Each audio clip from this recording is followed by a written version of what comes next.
Looking for a different way to eat vegetables? I am too. Today, let's make Korean-style seasoned broccoli, Broccoli Muchim. It's a simple Korean banchan, or side dish, which is simple, savory, and full of nutty flavor. I'll show you which soy sauce makes all the difference, and stay tuned for a few serving ideas at the end. First, cut the broccoli into bite-sized florets.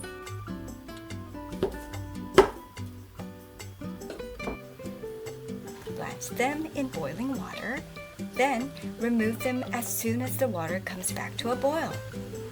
I love keeping them nice and crisp. Drain the broccoli in a colander and let it cool naturally. I don't rinse it under cold water because I think it keeps more flavor and prevents it from getting watery.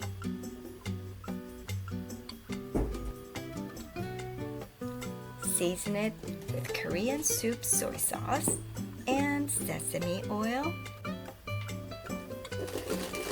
Then finish with toasted sesame seeds.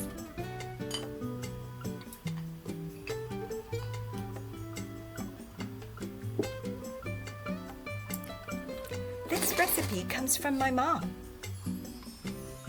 She always uses Korean soup soy sauce when seasoning vegetables. In Korean, 국간장. It's usually used for soups and is saltier than regular soy sauce. If you don't have it, it's perfectly fine to use regular soy sauce and add a little extra salt. Now let me show you a few serving ideas. This broccoli pairs well with all kinds of dishes. It's great with bossam, Korean-style boiled pork, served with steamed rice.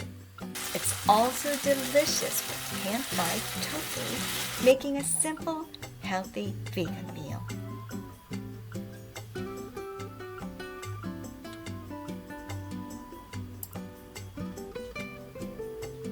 And it also goes perfectly with Korean barbecue, like grilled beef or bulgogi, a popular Korean marinated beef dish.